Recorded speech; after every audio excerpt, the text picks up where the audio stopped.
At 2:17 in the morning, Tehran time, the city went dark. Not a power outage, not a technical failure. Every electronic warfare system on every American aircraft in Iranian airspace activated simultaneously, and the grid that powered 5 million people collapsed in the same second. That was the signal that Operation Epic Fury had begun. What happened in the next 4 hours will be studied in militarities for the next 50 years. Not because it was the largest American military operation since World War II, although it was. Not because it struck 5 Iranian cities simultaneously across Falner's 400 kilometers of defended airspace. Although it did, it will be studied because of what it means for every assumption every government on Earth has been operating on since the first nuclear age began. In the next few minutes, I'm going to show you exactly what was hit, why those specific targets, what the strike package looked like, and what the world looks like on the other side of a night that cannot be undone. 5 cities, 1 night simultaneous. Tehran, the capital, population 9. 5 million, the political and military nerve center of the Islamic Republic. Isfahan, Iran's 3rd largest city, the location of the uranium conversion facility, the site of missile production complexes that produced the ballistic missiles that struck Bahrain. Hell, the religious and ideological heart of the Islamic Republic, the location of the Fordo fuel enrichment plant buried 80 m beneath a mountain. Karaj, the location of the Cage Nuclear Research Center, the facility that produces centrifuge components, the facility that survived Midnight Hammer. Kermanshah, the Western military hub, the IRGC Command and Logistics Center that coordinates Iran's entire Western operational theater. 5 cities chosen with a precision of a targeting package that was not assembled this week. It was assembled over 18 months. Here is what you need to understand before anything else. Operation Epic Fury is not Operation Midnight Hammer scaled up. Midnight Hammer was a single night, 7 B-2 bombers, 3 nuclear facilities, a surgical strike designed to set back a program without triggering a war.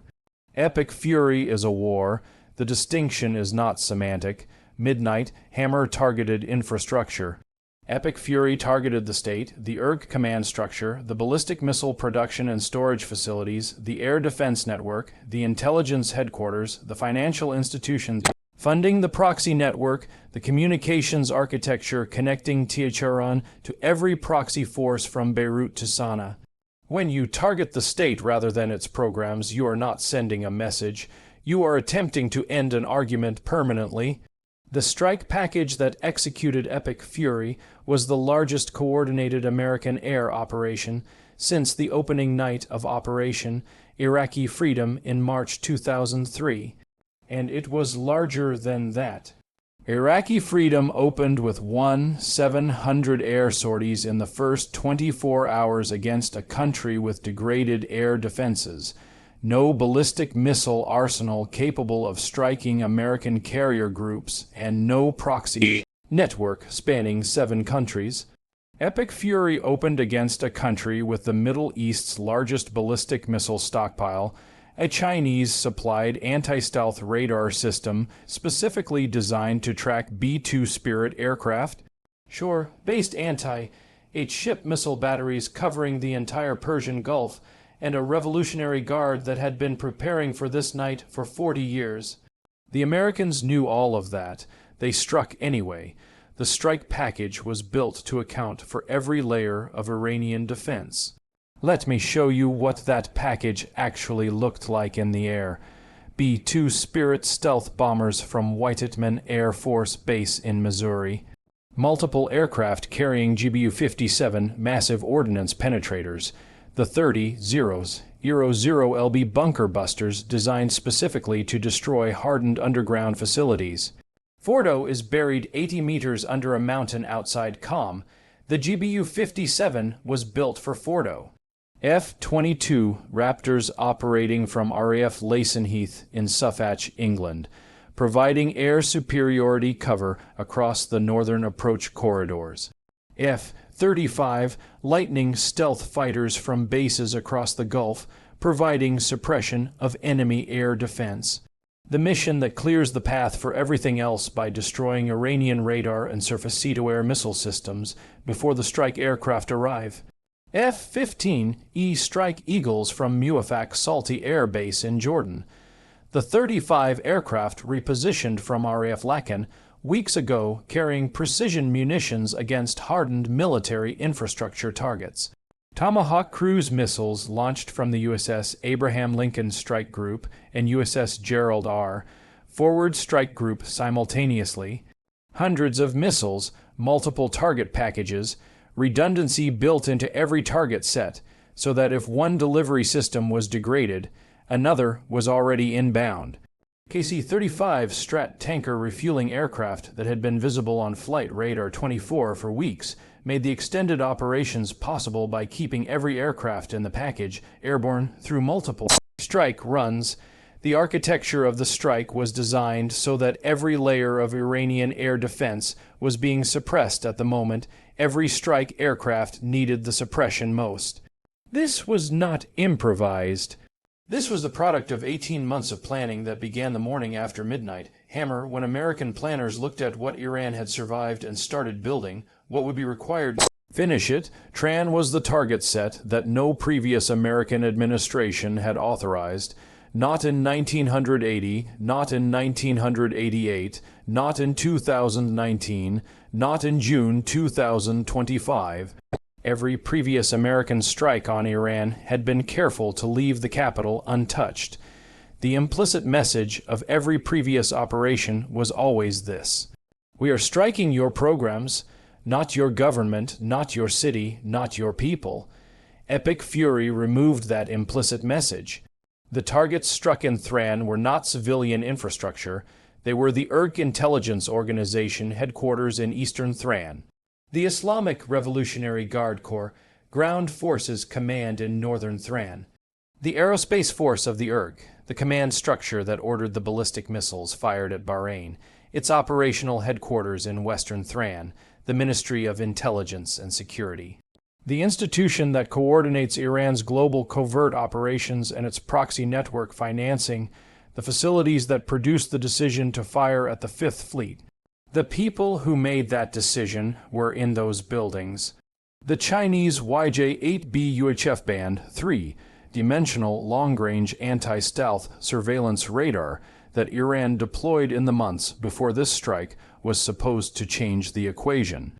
Specifically designed to track B-2 Spirit stealth bombers, Iranian air defense commanders had integrated Chinese radar data into their intercept coordination network. They believed they could see the B-2s coming. American planners knew they believed that. American planners had spent months studying exactly what the Chinese radar could see and what it could not. The radar detected electromagnetic emissions. B-2s in certain configurations operating at certain altitudes using certain active system profiles produce emissions the radar can track. B-2s in cold configurations, all active emissions suppressed passive systems only. Flying approach profiles designed specifically to defeat the Chinese radar geometry produce a different signature. American planners had built the approach corridors for the Epic Fury B-2 package specifically around the detection geometry of the Chinese system. The radar saw something. It did not see what it needed to see in time to matter. By the time Iranian air defense commanders understood the approach, profiles they were seeing were not the approach profiles their Chinese-supplied system had been calibrated to track. The GBU-57s were already in terminal trajectory, Fordo 80 meters beneath a mountain outside Com, facility that survived Midnight Hammer, the facility that Iran spent 18 months hardening after Midnight Hammer with the concrete reinforcement and tunnel strengthening that satellite imagery had been tracking since February 10th. The facility that Iranian engineers had been racing to protect behind mountain rock and reinforced concrete specifically because they knew a second strike was coming. The GBU-57 was designed for this 0 pounds of precision guided penetrating munition, Two of them struck Fordo and Midnight Hammer. The facility was damaged, not destroyed. Tonight, the package was different. Multiple GBU-57s on the same aim point. Sequential detonations designed so that each impact drives deeper into the same channel through rock and concrete that the previous impact opened. The question that Midnight Hammer left unanswered, whether the GBU-57 could destroy Fordo fully, has been answered tonight. The answer changes the nuclear calculus permanently. Isfahan was the target that carried the most immediate strategic weight beyond the nuclear program. The Isfahan uranium conversion facility, the Shad Babeh Air Base, the missile production complex that produced significant numbers of the Shahab Sajil and amid ballistic missiles in Iran's arsenal, the missiles that struck Alouaid in June 2025, the missiles that struck Bahrain, the missiles that were being prepared for the next salvo when Epic Fury began. Isfahan is also where Iran's Air Force concentrates a significant portion of its operational aircraft. Striking Isfahan simultaneously with Tehran and Fordo forced Iranian air defense commanders to split their intercept resources across a geographic area too large for their remaining systems to cover coherently. This was the geometry of Epic Fury, not just what was struck. When each target was struck relative to every other target, the sequencing was designed so that Iranian air defense responses to the first wave degraded their ability to respond to the second. Iranian responses to the second wave degraded their ability to respond to the third.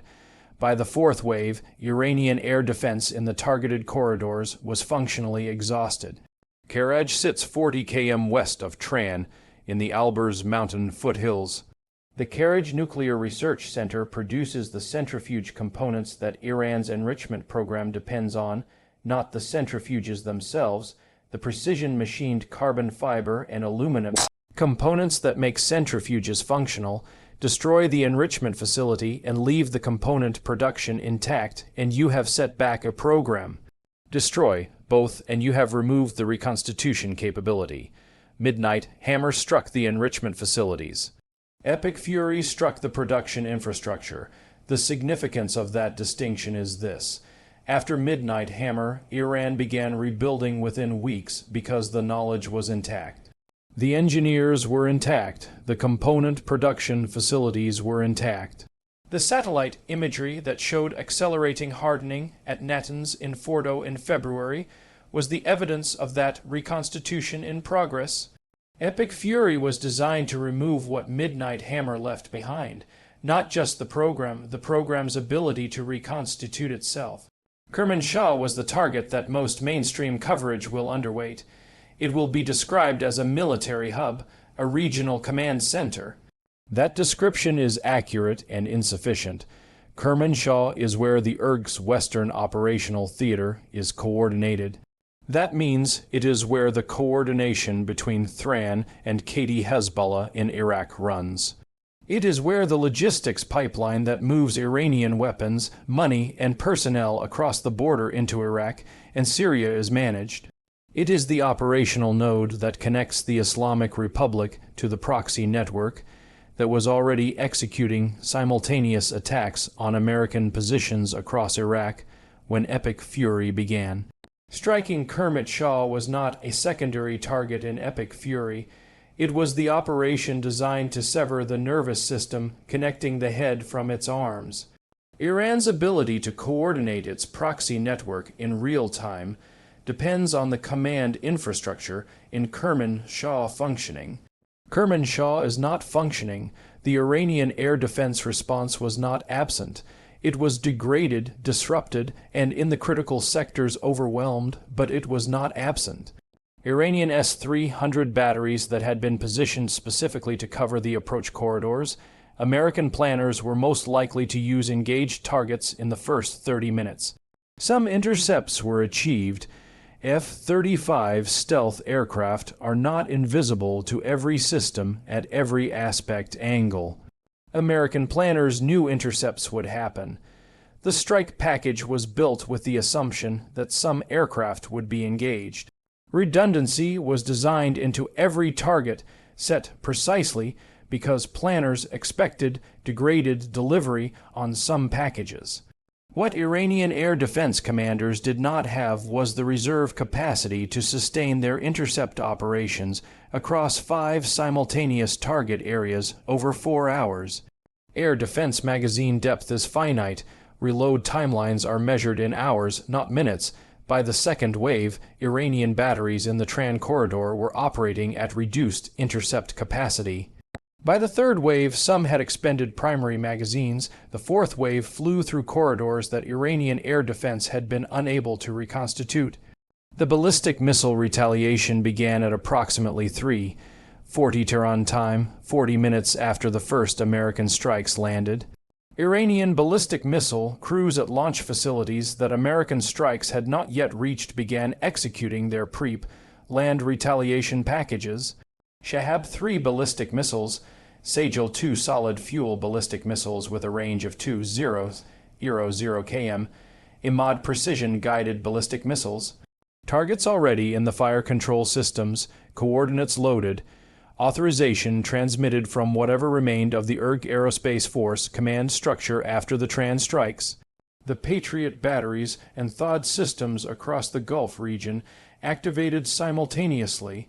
The new Middle East Air Defense Combined Defense Operations Center at Al-Udeid, the center that opened January 12th, integrating air defense data across 17 nations in real time, was processing threat tracks at a volume it had been designed to handle, but had never handled before in a live, operational environment.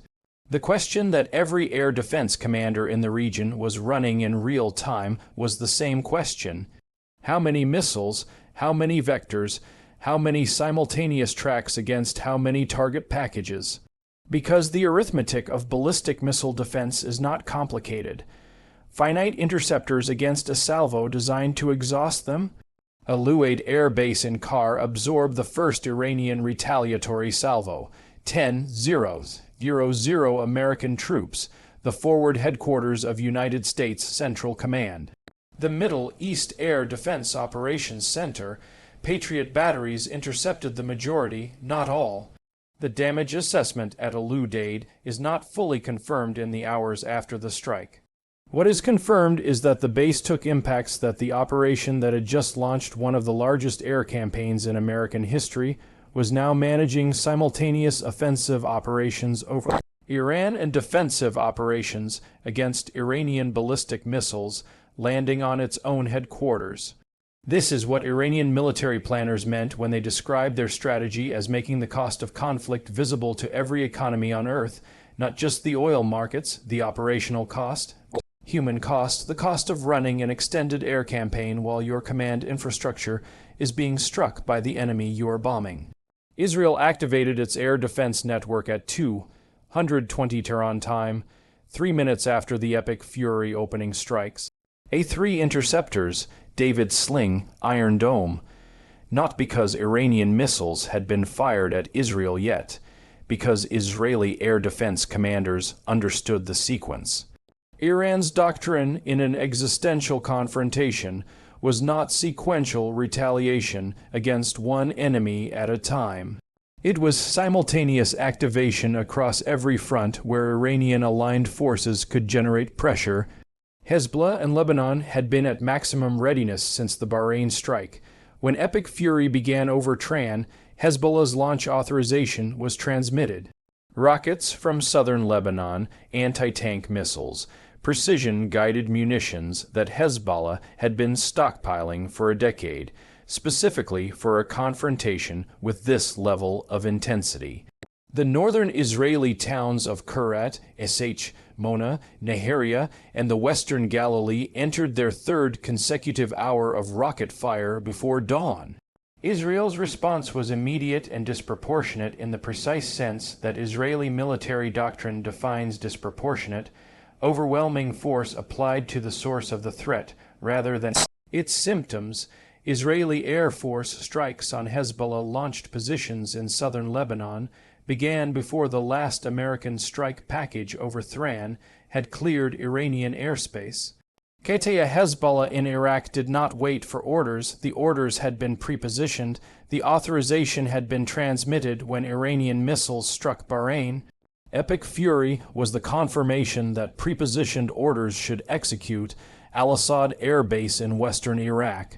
The base where 2,500 American troops maintained positions that Iranian missiles had struck in January 2020 after the killing of Qasem Soleimani.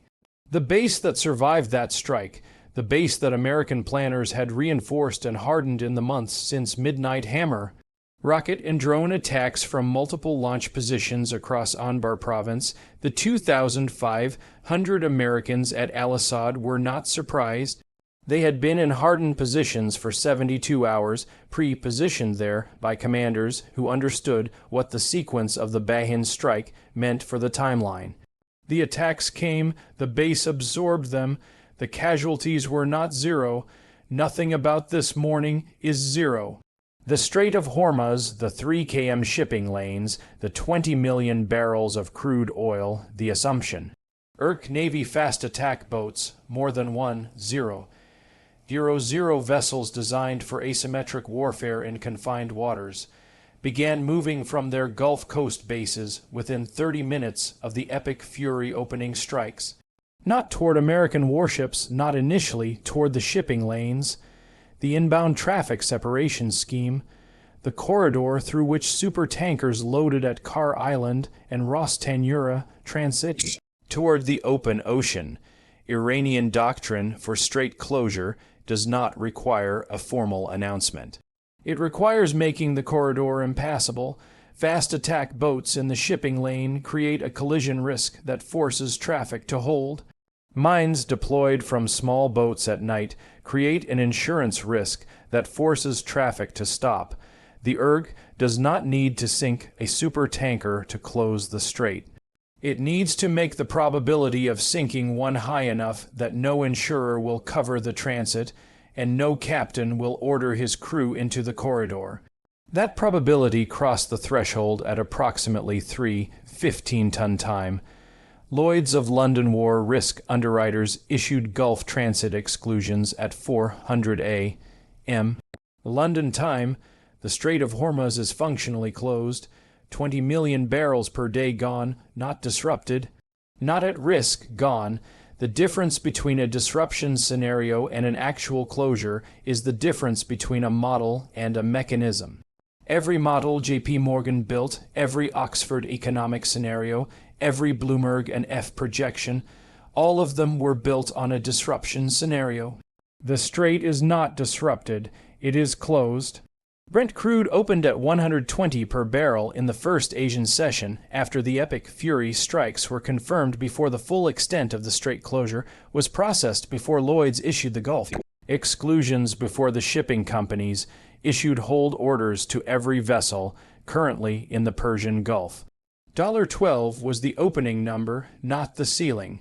The ceiling is what happens when 111 days of combined strategic petroleum reserve capacity is the only thing standing between the global economy and the full supply shock of 5 million barrels per day with no alternative routing.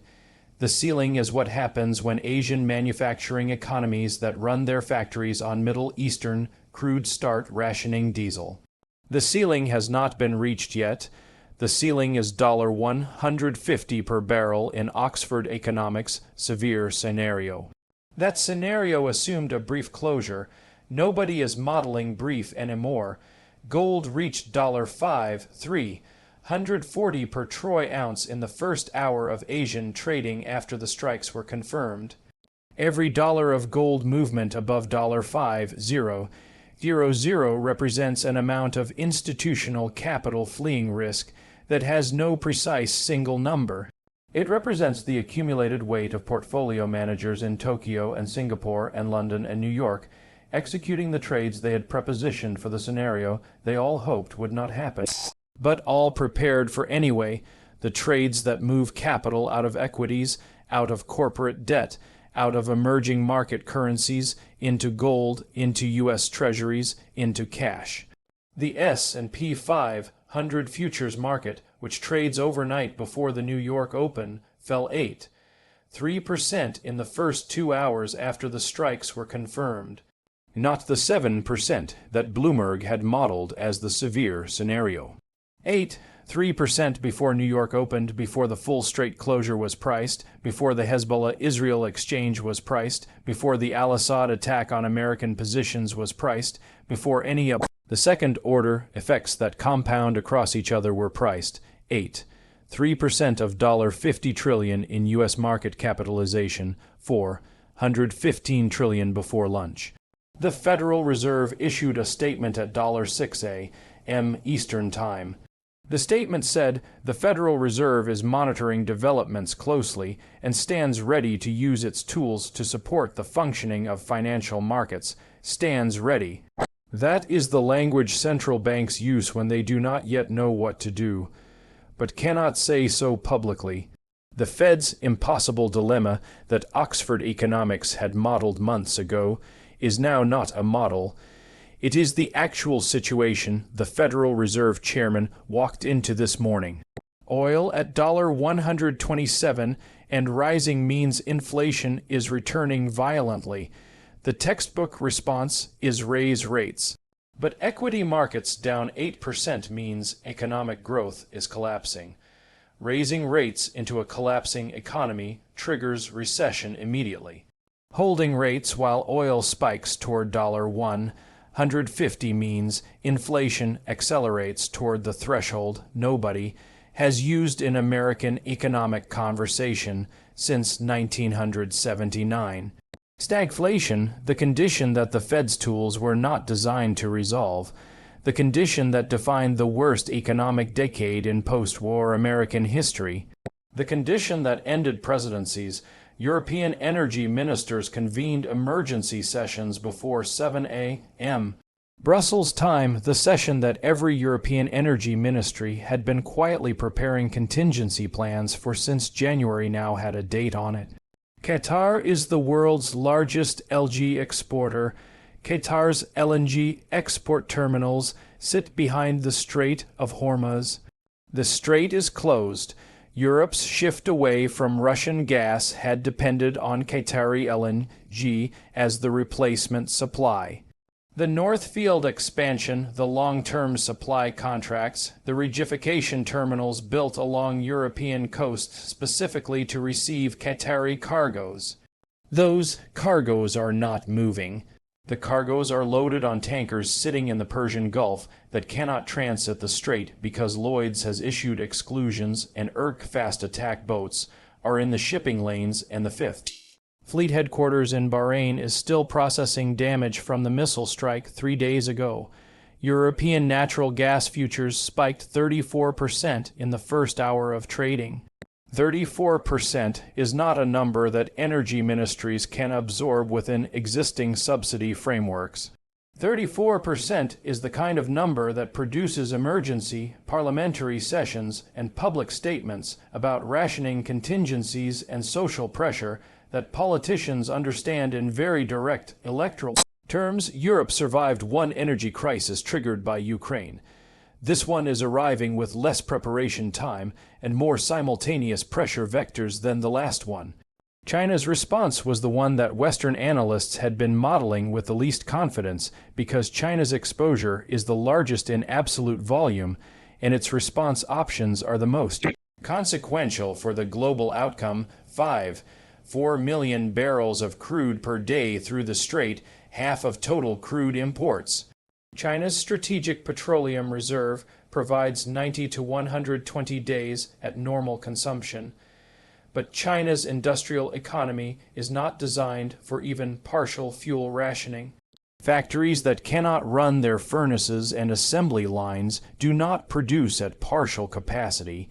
They shut down. And China's factories make the goods sold in every retail store in America and Europe. The transmission from a strict closure to empty shelves in American retail stores is not a 6-month story. It is a 6-week story for some product categories.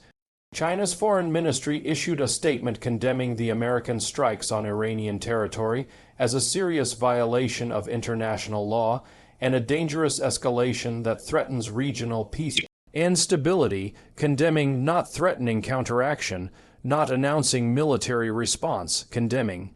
But the Chinese YJ-8B anti-stealth radar that was integrated into Iranian air defense, the radar that was supposed to see the B-2s coming, was Chinese technology, Chinese investment, Chinese strategic commitment to Iranian air defense. Its failure tonight is information that Chinese military planners are processing with considerable intensity. Pakistan's Prime Minister convened a National Security Council session at 4 a.m. Islamabad time. Pakistan shares a 900 km border with Iran. Pakistan imports fuel through supply chains that originate in Gulf producers.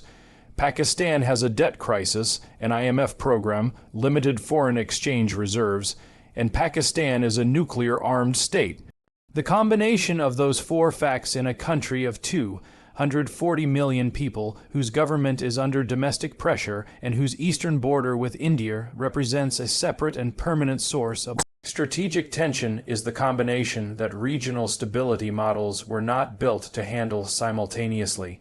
Pakistani officials have said nothing publicly yet about the American strikes. What Pakistani officials are saying privately in the NSC session is the question that American strategic planners have their own contingency models for, because Pakistan's reaction is one of the variables in the epic fury aftermath that carries implications beyond the immediate conflict. Russia issued a statement through the Foreign Ministry calling the strikes an act of aggression and demanding an emergency UN Security Council session. The Security Council will convene. The United States will veto any resolution condemning the strikes. Russia knows this. The statement is not directed at the Security Council. It is directed at every non-aligned country watching the American response to the Bahrain missile strike. It is directed at the domestic Russian audience that Putin needs to understand Russian policy in terms of standing up to American unilateralism. And it is directed at Iran. Russia participated in joint naval exercises with Iran in the Sea of Oman on February 19th. The signal at that moment was solidarity. The question tonight is what solidarity means when American B-2s have struck Tehran. Russia has military personnel in Syria. Russia has strategic relationships across the Middle East that are now being recalibrated in real time. Russia will not intervene militarily. Everyone understands this. But Russia's positioning in the aftermath of epic fury will shape the diplomatic architecture of whatever comes after the shooting stops. And that positioning is being established right now in statements and votes and private communications that the world will spend years interpreting inside Iran. The hour after the strikes was not the hour of panic. It was the hour of the survival reflex, a reflex that 46 years of the Islamic Republic had built into every institution and every command structure through the doctrine of decentralized resilience.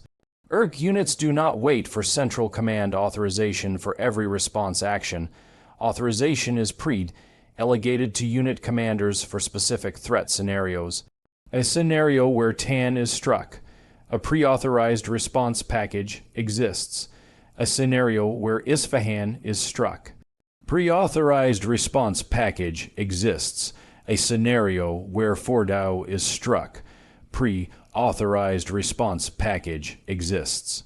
The pre-authorized packages do not require the IRG Aerospace Force headquarters in Tehran to be functional. They require the unit commanders with the missiles to have received the authorization before the strikes began. That authorization was transmitted, the commanders have it, the next salvo is not a decision that needs to be made in Tehran. It only needs the crews to execute what they were told to do before the first American bomb landed. The Supreme Leader's location is not confirmed. Ali Khamenei's whereabouts in the hours after epic fury are the most significant intelligence question in every American command center tracking this operation. Khamenei had been moved from his normal residence before American strikes in June 2025. Iranian security services had prepared dispersal protocols for senior leadership, specifically because they understood that any American escalation beyond midnight hammer would target leadership. Infrastructure, what those protocols looked like in practice, is what American targeting intelligence had been trying to determine for 18 months. The answer to where Kami is tonight determines whether Epic Fury achieved its deepest unstated objective. Not the nuclear facilities, not the missile production complexes, the decision-making authority, the man who authorized the Bahrain strike, the man who told his commanders the American aircraft carrier could be sunk, the man whose location right now is the most important, unknown, and the most consequential military operation America has conducted since the Second Gulf War. The 40,000 to 50,000 American service members across 19 locations in 8 countries woke up this morning in the world that their readiness had been preparing them for. Not the world they wanted to wake up in, the world that the letter of February 20th had declared was coming, the world that the Beirut-ordered departure had signaled, the world that the 2 carrier strike groups and the 50 additional fighter jets and the B-2s at abnormally high readiness had been positioned to create. At Al-Assad in Iraq, they were absorbing rocket and drone attacks from Qadi of Hezbollah, while simultaneously being told that their air assets were supporting operations over Tehran. At Al-Udeid in Qatar, they were assessing damage from the Iranian retaliatory salvo that hit the base while simultaneously running the Air Defense Operations Center that was tracking hundreds of ballistic missile threat tracks across the entire region. At Mofak, Salti, and Jordan, the F-15E Strike Eagles that had been repositioned from RAF Laken weeks ago were recovering from the first strike package and being rearmed for the second. The second wave was already being planned while the first was still in execution. This is what the operational tempo of Epic Fury looks like. Not a single night, a sustained campaign. The Watson Institute number was $8 trillion over 20 years for Afghanistan and Iraq. Those wars did not close the Strait of Hormuz. Those wars did not strike Tehran. Those wars did not activate Hezbollah simultaneously with ballistic missile exchanges in the Gulf and proxy attacks across Iraq. Those wars did not occur while gold was at 140 stars and oil had opened at $127, and S&P futures were down 3% before New York opened. Those wars did not begin with the world's most critical oil choke point, functionally closed by fast attack boats and Lloyd's exclusion simultaneously. The architecture of Epic Fury's economic consequences is not the architecture of Afghanistan or Iraq. It is the architecture of every pressure point in the global economy being activated simultaneously by a single night's military operation. The 12 trillion figure is not a ceiling. It is the number built before the strait closure was confirmed, before the Hezbollah-Israel exchange began, before European LNG was cut off, before Chinese manufacturing started modeling fuel rationing scenarios. The number that emerges from the full compounding of those simultaneous shocks is not a number any institution has published, because publishing it before the event would have been called alarmist. After the event, it is called a reckoning. Trump addressed the nation from the Oval Office. The address was shorter than any president's war address in modern American history. He said the United States had conducted decisive military action against the regime that attacked American forces, threatened American allies, and pursued nuclear weapons in defiance of every international agreement it had signed. He said the operation was not over. He said Iran's people were not the enemy. He said the regime that had oppressed them for 46 years was.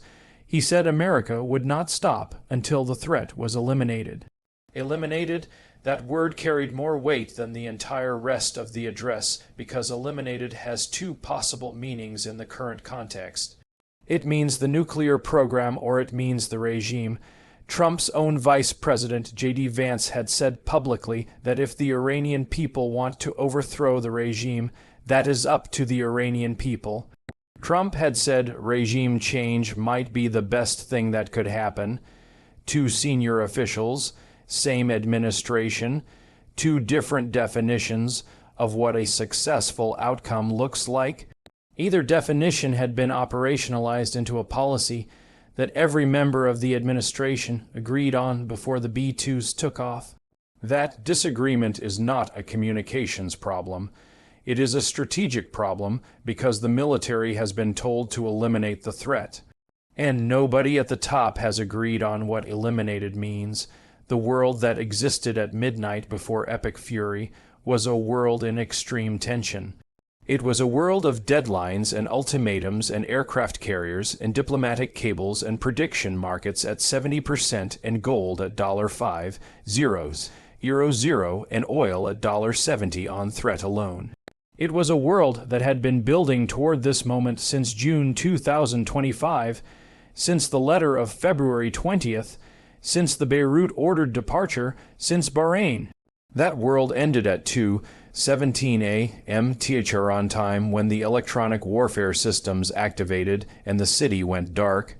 The world that exists after Epic Fury is a world where 5 Iranian cities have been struck simultaneously by American air power. A world where the Strait of Hormuz is functionally closed for the first time since the tanker wars of the 1980s. A world where Hezbollah and Israel are exchanging fire on the Lebanese border. A world where American bases in Iraq are under attack from proxy forces executing pre-authorized retaliation packages. A world where oil has opened at $127 and is rising. A world where $4 trillion has been wiped from equity markets before New York opens. A world where 35 countries whose economic survival depends on 3 kilometers of open water are running emergency sessions calculating how many days their strategic reserves will last. A world where the assumption that underpinned the global economy since the 1970s, the assumption that the Strait of Hormuz would always be open, has been tested for the first time by a sustained closure and found to be exactly as fragile as the people who built their entire economies on top of it were praying it was not. The tankers that were in the strait at 2:17 a.m. Tehran time are still in the strait. Their captains have received the Lloyd's exclusions. They have received the hold orders from their operators. They are sitting in the most dangerous commercial shipping lane on Earth, waiting for instructions that no one on the other end of the line can confidently give, because the force that was protecting the route just launched the largest American military operation since the Second Gulf War against the country that controls the other side of those 3 km. And in the silence between the last American bomb and the first full light of morning over the Persian Gulf, the world is discovering what it was actually worth. Every barrel, every tanker, every kilometer, every assumption, every decision made in every capital city that treated the Strait of Hormuz as a permanent feature of the global economy rather than a political arrangement that could end on a single night in a single operation with a single name. Operation Epic Fury, the night that changed the permanent things and the morning that shows everyone what permanent actually